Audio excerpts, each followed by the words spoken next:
당장 저놈을 끌어내라! 역적의 자식을 감싸고도 내가 무사할 줄 아느냐? 피투성이가 된 젊은 선비가 포졸들에게 끌려나가던 그날, 한 사내가 갑자기 미친 듯 웃어대기 시작했습니다. 하하, 이거 왜 이렇게 웃기지? 저 미친놈을 좀 보게! 저것이 바로 역적이라네! 나는 미친놈이니 아무것도 모르네. 과연 이 사내는 왜 스스로 미친 사람이 되기를 택했을까요? 조선 이야기집을 찾아주셔서 감사합니다. 구독과 좋아요는 영상 제작에 큰 도움이 됩니다.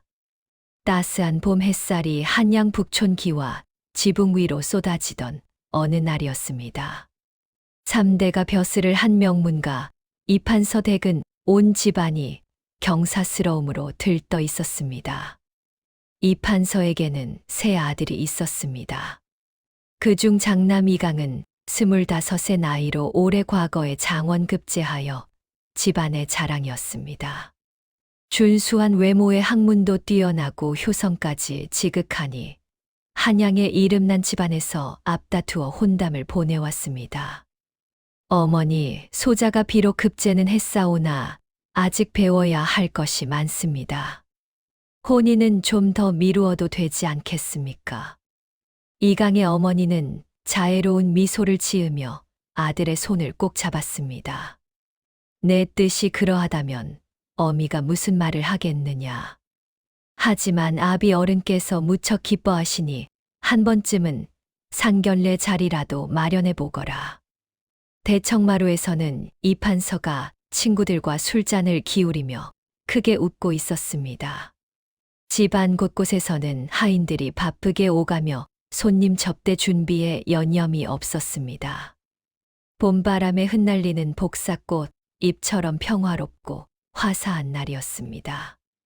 그날 저녁 이강은 서재에 앉아 책을 읽다가 문득 창밖을 바라보았습니다. 달빛이 유난히 밝았습니다. 모든 것이 완벽했습니다. 사랑하는 가족이 있었고 밝은 미래가 있었습니다. 이강은 이 행복이 영원할 줄 알았습니다. 하지만 그는 몰랐습니다. 이것이 그의 인생에서 마지막 평온한 밤이 될 줄은. 그날도 여느 때와 다름없는 아침이었습니다.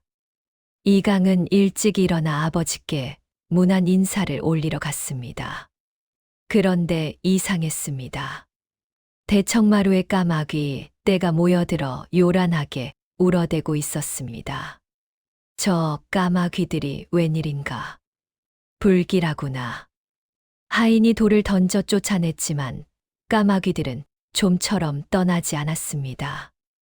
마치 무언가를 경고하듯 계속해서 까악까악 울어댔습니다. 점심때가 되자 대문 밖이 소란스러워졌습니다. 말발굽 소리가 급하게 들려왔습니다. 곧이어 궁궐에서 나온 내관이 숨을 헐떡이며 들어왔습니다. 이판서 어른, 급히 궁궐로 들어오시라는 전교이십니다. 이판서의 얼굴이 순식간에 창백해졌습니다. 그는 서둘러 관복을 갈아입고 궁궐로 향했습니다. 이강은 불안한 마음에 아버지를 배웅하며 물었습니다. 아바마마, 무슨 일이십니까? 걱정하지 마라. 곧 돌아오마. 하지만 이판서의 떨리는 목소리에서 이강은 심상치 않은 기운을 느꼈습니다. 해가 중천에 떴다가 서쪽으로 기울기 시작했습니다.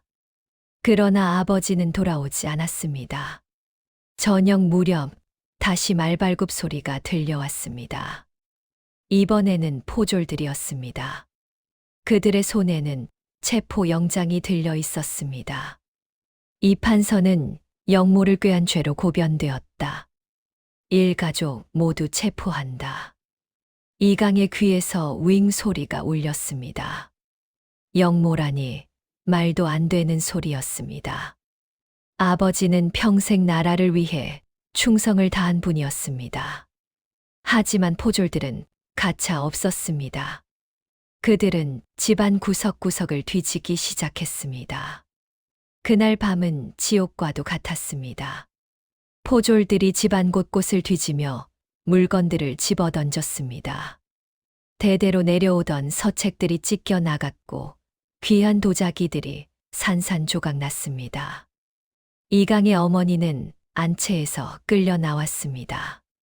평생 규방을 지키던 양반과 부인이 포졸들 앞에 무릎을 꿇어야 했습니다. 두 동생들도 겁에 질린 얼굴로 붙잡혀 나왔습니다. 어머니, 어머니. 이강이 달려가려 했지만 포졸 둘이 그를 붙잡았습니다. 너희도 모두 역적의 자식들이다. 순순히 따라오너라. 의금부 감옥은 차갑고 어두웠습니다. 횃불 빛만이 음산하게 벽을 비추고 있었습니다.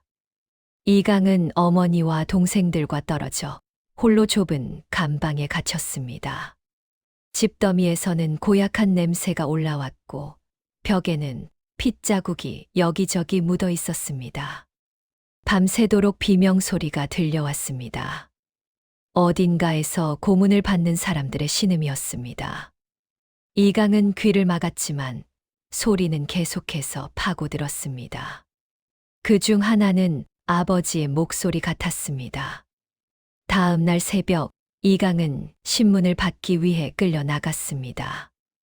내 아비가 영모를 꾀했다는 증거가 있다. 너는 그 사실을 알고 있었느냐? 소인은 아무것도 모릅니다.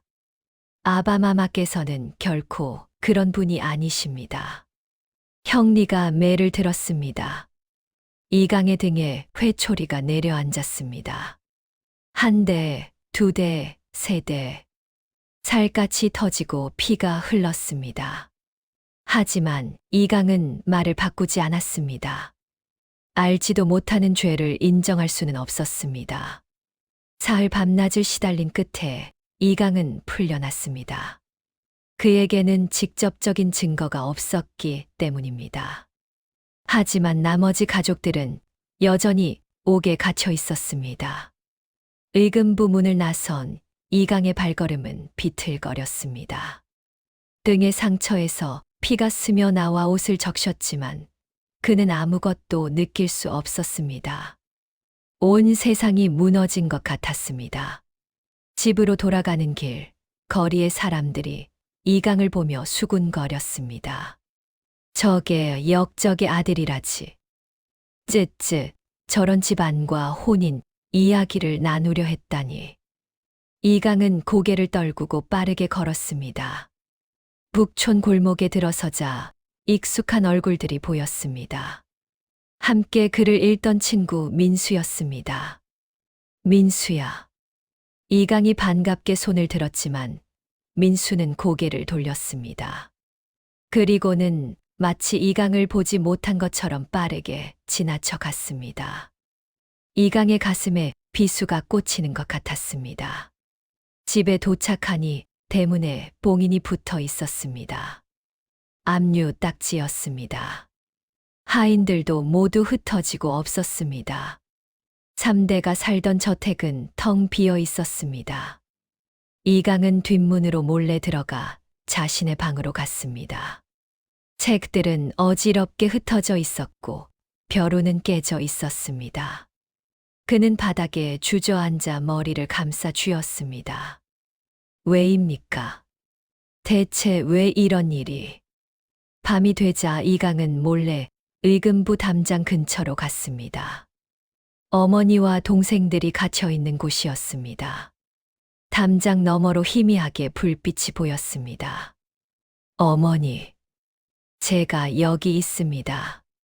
어머니. 작은 목소리로 불렀지만 대답은 없었습니다. 다만 바람 소리만이 스산하게 불어올 뿐이었습니다. 그날부터 이강은 매일 궁궐과 의금부를 오가며 억울함을 호소했습니다. 하지만 아무도 그의 말을 들어주지 않았습니다. 역적의 아들이라는 낙인이 찍힌 순간 그는 이미 사람 취급을 받지 못했습니다. 그렇게 열흘이 지났습니다. 궁궐 앞 넓은 광장에 사람들이 모여들었습니다.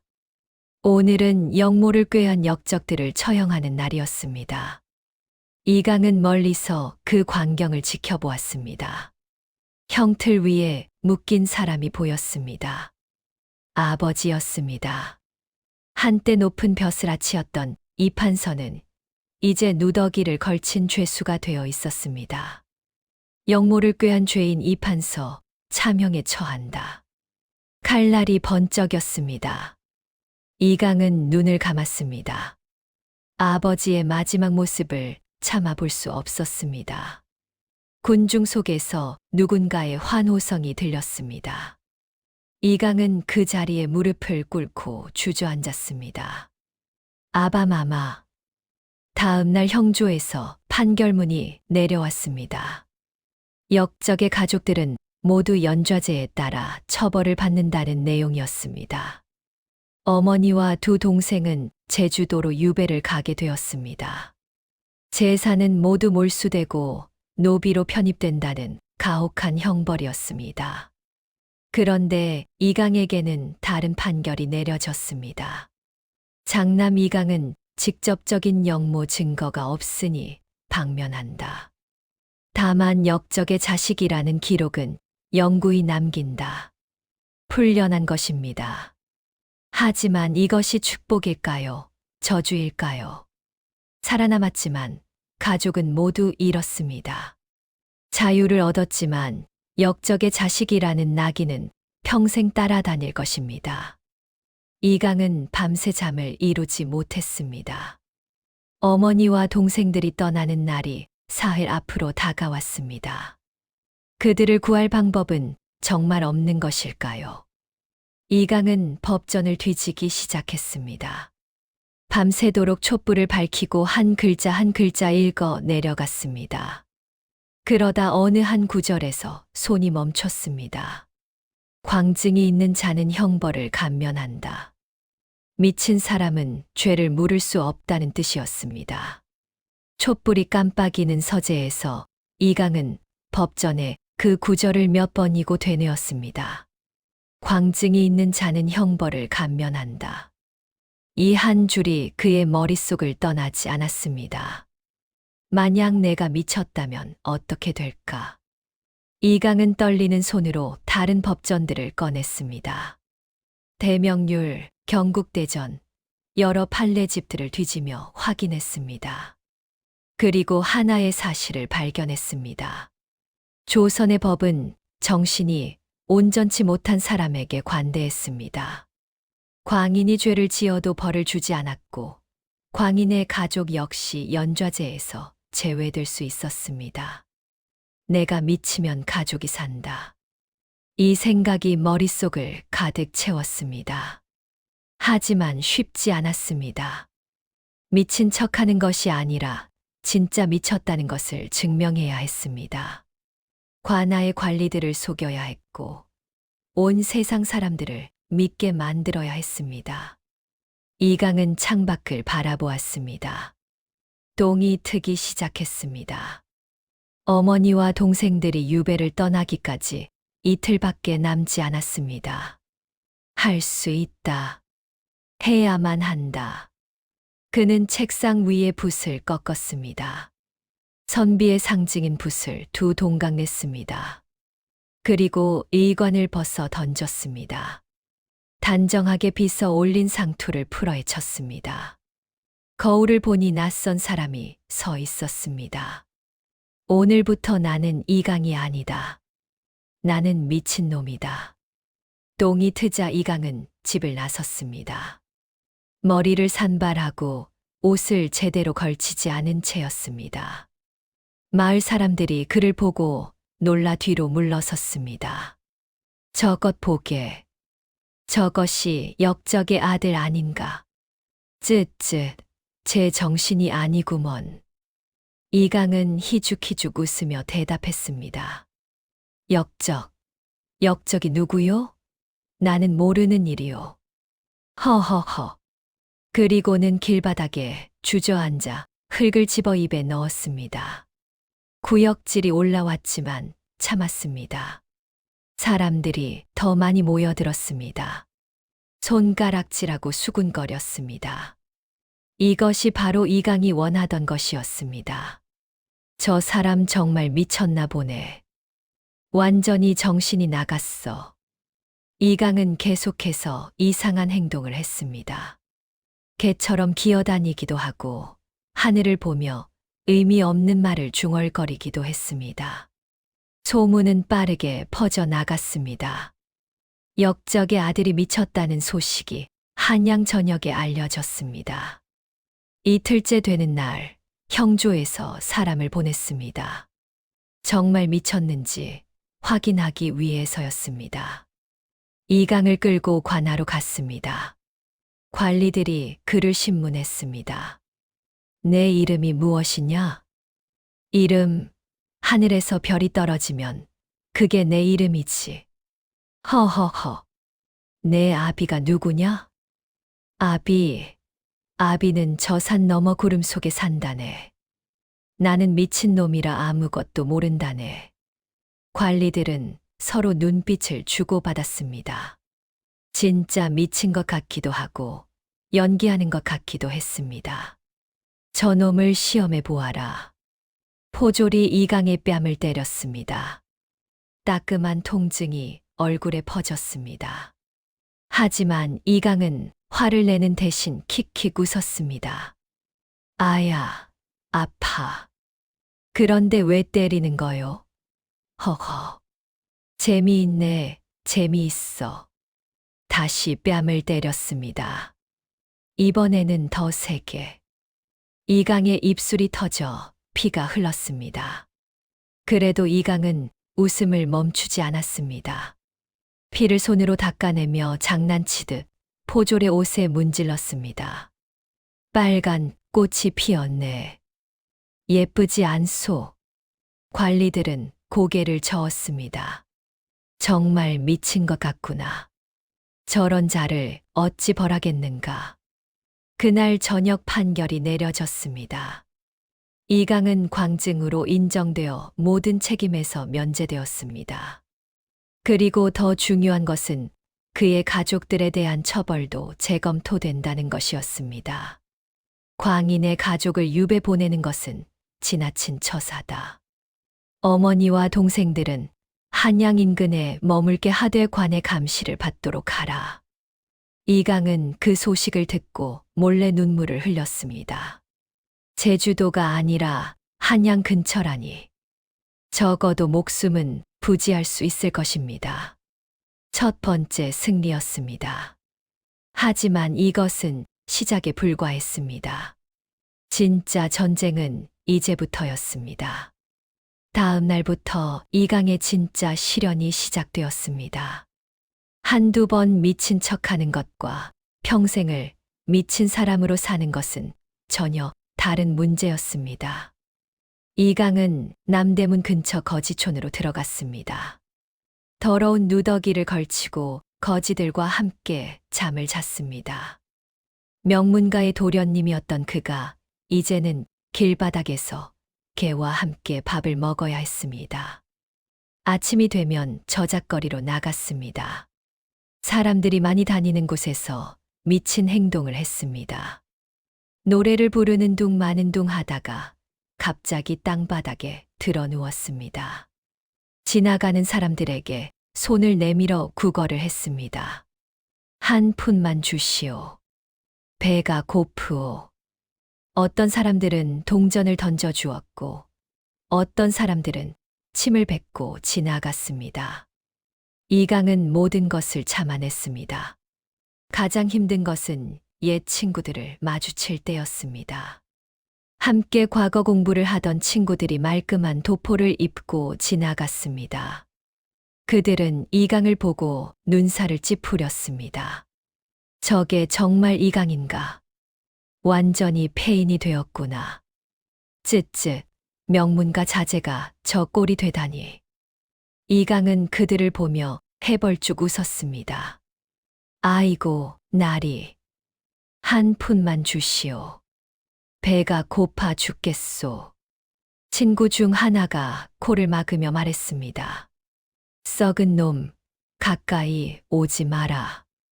냄새가 진동을 한다. 그리고는 빠르게 지나쳐 갔습니다. 이강은 그들의 뒷모습을 보며 주먹을 꽉 쥐었습니다. 손톱이 손바닥에 파고들었지만 아픔을 느낄 수 없었습니다. 마음의 아픔이 훨씬 더 컸으니까요. 밤이 되면 더 힘들었습니다. 거지촌의 움막은 좁고 춥고 더러웠습니다. 벼룩과 이가 들끓었습니다. 이강은 벽에 기대어 앉아 하늘을 바라보았습니다. 어머니, 동생들아, 견디고 있느냐? 나도 견디고 있다. 그렇게 한 달이 지났습니다. 이강의 몸은 점점 야위어 갔습니다. 얼굴은 거무스름하게 탔고 손발에는 굳은 살이 박혔습니다.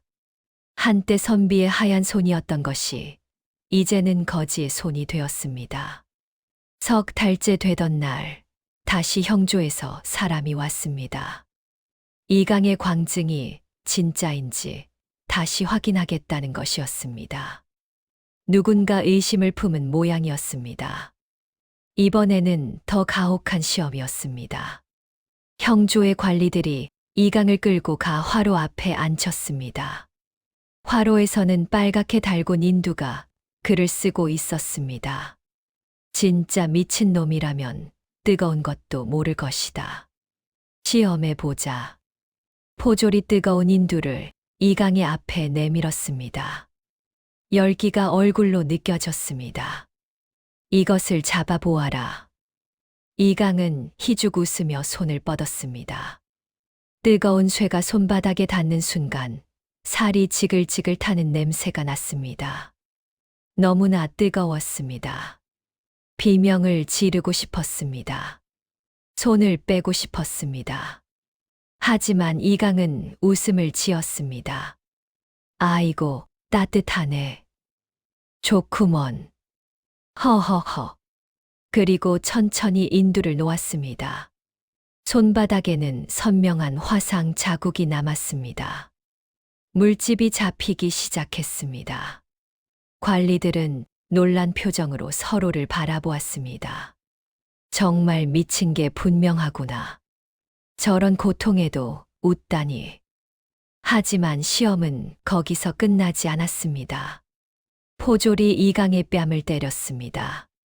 주먹으로, 발로, 몽둥이로. 이강의 몸은 멍투성이가 되었습니다. 그래도 이강은 계속 웃었습니다. 아야, 아파. 그런데 재미있네. 더 때려보시오. 허허허. 마침내 관리가 손을 들어 중지시켰습니다. 그만하라. 저자는 진짜 미친놈이다.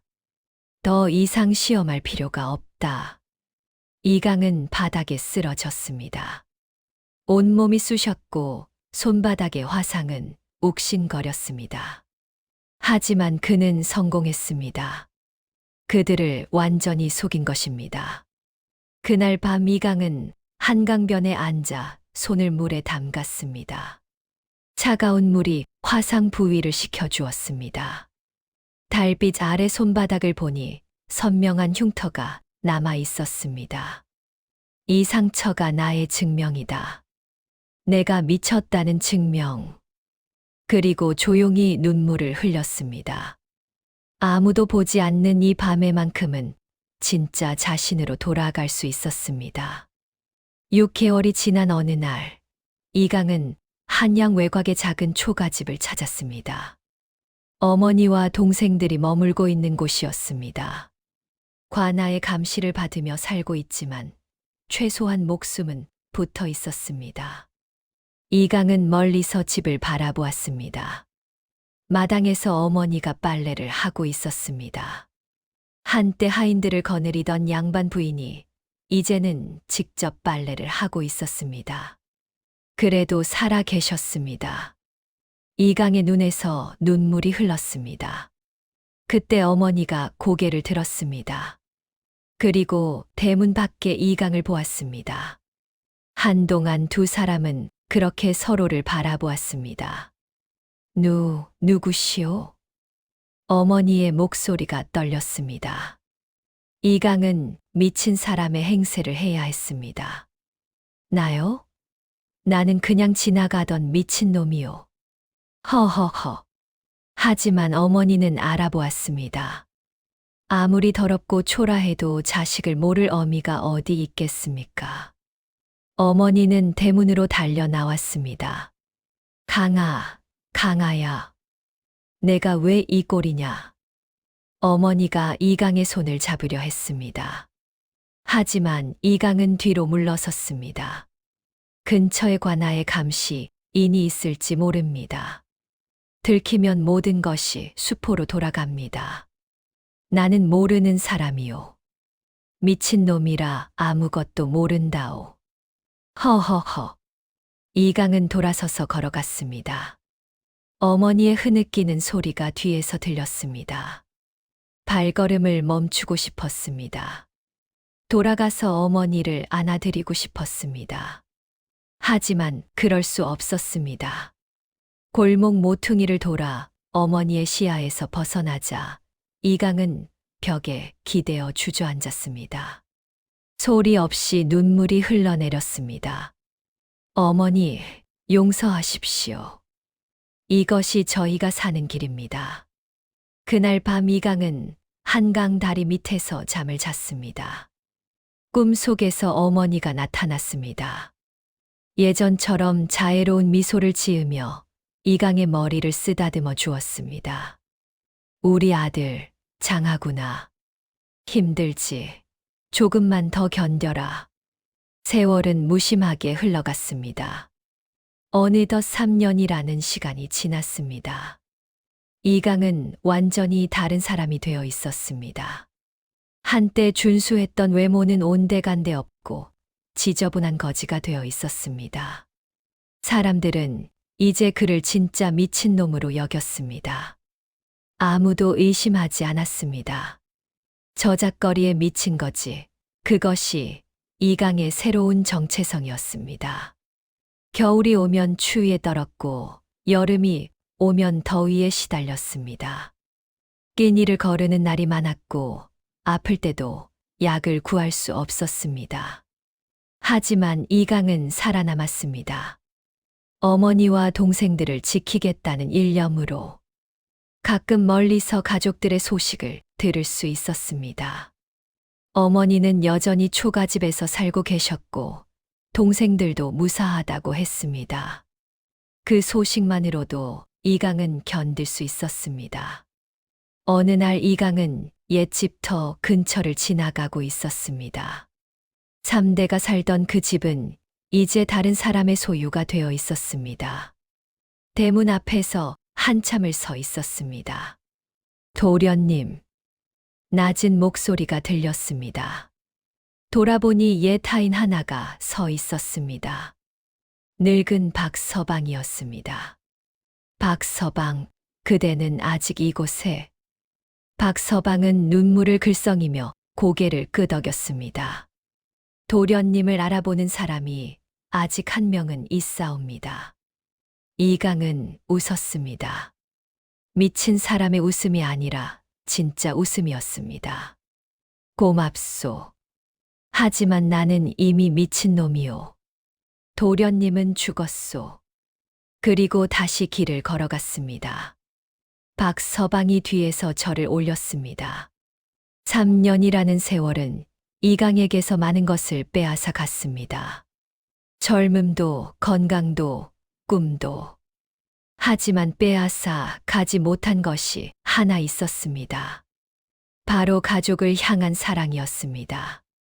3년 하고도 2달이 지난 봄날이었습니다. 궁궐에서 큰 소식이 들려왔습니다. 세자가 왕위에 올랐다는 것입니다. 선왕이 갑자기 승하하시고 새로운 임금이 즉위했습니다. 새 임금은 선왕 때의 폐단을 바로잡겠다고 선언했습니다. 그리고 억울하게 누명을 쓴 사람들의 사건을 재조사하라는 명을 내렸습니다. 이 판서의 영모 사건도 재조사 대상에 포함되었습니다. 의금부에서는 3년 전의 기록들을 다시 꺼내 조사하기 시작했습니다. 조사가 진행될수록 놀라운 사실들이 드러났습니다. 이 판서를 고변했던 사람들의 증언에 모순이 있었습니다. 증거로 제시되었던 문서들도 조작된 것으로 밝혀졌습니다. 그리고 마침내 진실이 드러났습니다. 진짜 영모를 꾀한 것은 다른 사람이었습니다. 당시 권력을 잡고 있던 한 대신이 자신의 죄를 이 판서에게 뒤집어 씌운 것이었습니다. 새 임금은 진노했습니다. 이토록 큰 누명을 씌우다니. 당장 진범을 잡아들이고 이 판서의 명예를 회복시켜라. 궁궐에서는 복권 명령이 내려졌습니다. 이 판서는 무죄로 판명되었고 가족들도 모든 죄에서 벗어났습니다. 몰수되었던 재산도 돌려주고 벼슬도 회복시키라는 명이 떨어졌습니다. 한양거리는 이 소식으로 떠들썩했습니다. 이 판서가 억울했다더라. 3년 동안 역적으로 몰렸는데 이제야 진실이 밝혀졌구나. 이강은 남대문 근처에서 이 소식을 들었습니다. 처음에는 귀를 의심했습니다. 그리고 소식이 사실임을 확인하자 그 자리에 주저앉았습니다. 아바마마, 누명이 벗겨졌습니다. 3년을 기다린 보람이 있었습니다. 드디어 진실이 밝혀진 것입니다. 형조에서는 암행어사를 보내 이 판서의 가족들을 찾았습니다. 한양 외곽의 초가집에 어머니와 동생들이 있었습니다. 암행어사 출두요. 이 판서 부인께서는 억울한 누명을 쓰셨으니 이제 복권되셨습니다. 당장 한양으로 돌아가시어 옛 지위를 회복하시옵소서. 어머니는 믿을 수 없다는 표정으로 암행어사를 바라보았습니다. 정말이옵니까? 이것이 꿈이 아니옵니까? 사실이옵니다. 새 임금께서 직접 명하셨사옵니다. 어머니와 동생들은 눈물을 흘렸습니다. 3년간의 고통이 끝나는 순간이었습니다. 하지만 어머니는 곧 다른 것을 생각했습니다. 저희 장남 이강은 어디 있습니까? 제발 강아를 찾아 주십시오. 암행어사는 고개를 가로저었습니다. 이강 도련님은 3년 전에 미쳐서 거리를 떠돌고 있다 들었사옵니다. 지금 어디 있는지는 아무도 모릅니다. 어머니는 그날부터 아들을 찾아 헤맸습니다. 한양의 모든 거리를 돌아다니며 이강을 찾았습니다. 일주일을 찾아 헤맨 끝에 남대문 근처 거지촌에서 마침내 이강을 발견했습니다. 강아, 강아야. 어머니가 달려가 이강을 껴안았습니다. 하지만 이강은 어머니를 밀쳐냈습니다. 누구시오? 나는 미친놈이오. 아무도 모른다오. 허허허. 3년 동안 미친 사람으로 살아온 이강에게 연기는 이제 본능이 되어 있었습니다. 심지어 어머니 앞에서도 제정신으로 돌아올 수 없었습니다. 어머니는 이강의 손을 잡고 울었습니다. 강아, 이제 됐다. 다 끝났다. 내 아버지의 누명이 벗겨졌다. 이제 우리 집으로 돌아가자. 하지만 이강의 눈은 여전히 초점이 없었습니다. 집. 나는 집이 없소. 미친놈은 길이 집이오. 허허허. 어머니는 이강을 옛집으로 데려왔습니다. 이제 다시 그들의 소유가 된 그 집으로. 하지만 이강은 집 안을 알아보지 못하는 것 같았습니다. 여기가 어디요? 나는 여기가 처음이요. 어머니는 온갖 방법을 다 동원했습니다. 이강이 좋아하던 음식을 만들어주고 옛날 이야기를 들려주었습니다. 하지만 이강은 계속 미친 사람처럼 행동했습니다. 한양 최고의 의원들을 불러 치료를 시도했습니다. 침도 놓고 약도 지어 먹였습니다. 하지만 아무런 효과가 없었습니다. 부인, 이것은 단순한 병이 아닙니다. 도련님의 정신이 너무 깊이 손상되었습니다. 한 의원이 조심스럽게 말했습니다.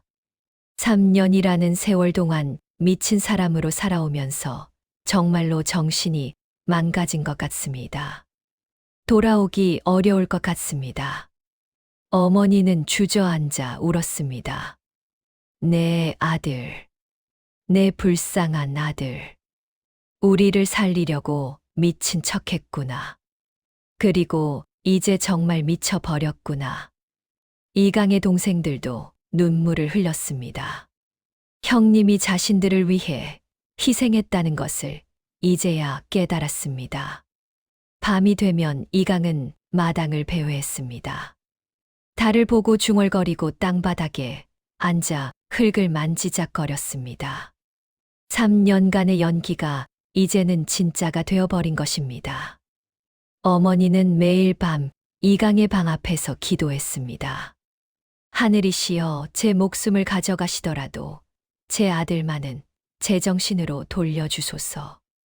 한 달이 지나고 2달이 지났지만 이강은 변하지 않았습니다.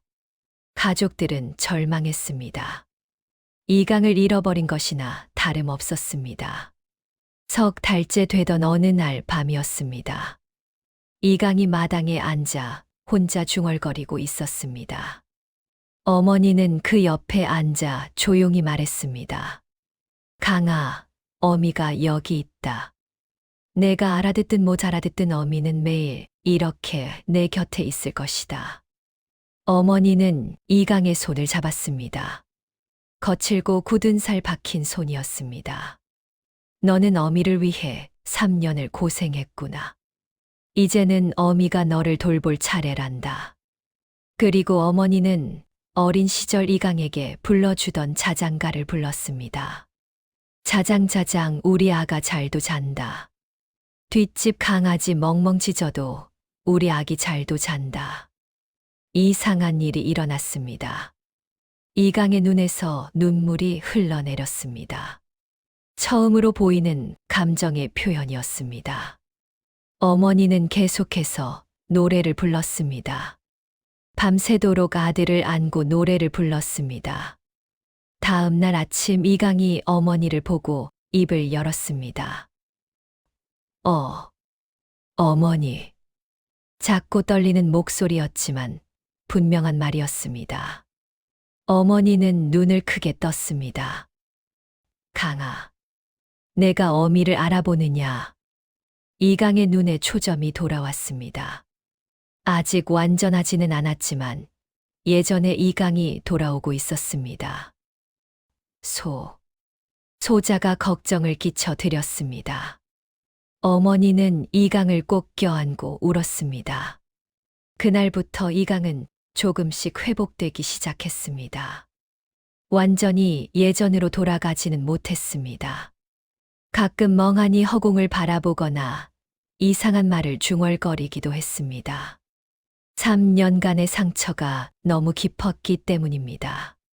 하지만 가족들은 상관없었습니다. 이강이 그들 곁에 있다는 것만으로도 충분했습니다. 어머니는 매일 이강을 돌보았고 동생들도 형님을 정성껏 보살폈습니다. 봄이 왔습니다. 마당의 매화나무에 꽃이 피었습니다. 이강은 마당에 앉아 꽃을 바라보았습니다. 어머니가 옆에 앉았습니다. 예쁘구나, 강아야. 네, 어머니. 정말 아름답습니다. 이강이 웃었습니다. 3년 만에 처음 보는 진짜 미소였습니다. 이강은 3년을 미친 사람으로 살았습니다. 그것은 연기였지만 동시에 진짜였습니다. 자존심도, 체면도, 미래도 모두 버렸습니다. 오직 가족을 살리겠다는 일념 하나로. 세상은 그를 미친놈이라 손가락질했지만 그의 어머니만은 알고 있었습니다. 저 광기 속에 얼마나 큰 사랑이 숨어 있는지를. 진정한 효란 무엇일까요? 화려한 봉양이 아니라 목숨을 걸고 지키는 그 마음이 아닐까요? 이강은 완전히 회복되지는 못했습니다. 하지만 가족의 사랑 속에서 평안한 나날을 보냈습니다. 그리고 그것으로 충분했습니다. 오늘 이야기 마음에 깊은 울림이 있으셨는지요? 구독과 좋아요로 소중한 인연이 이어졌으면 합니다. 여러분의 따뜻한 마음에 효와 희생에 관한 사연으로 정성껏 보답하겠습니다. 이 영상에 대한 느낌을 편하게 댓글로 말씀 주시면 감사한 마음 담아 반갑게 인사 올리겠습니다. 여러분의 가정에 늘 평안이 깃들길 바라며 지금까지 조선 이야기집이었습니다. 감사합니다.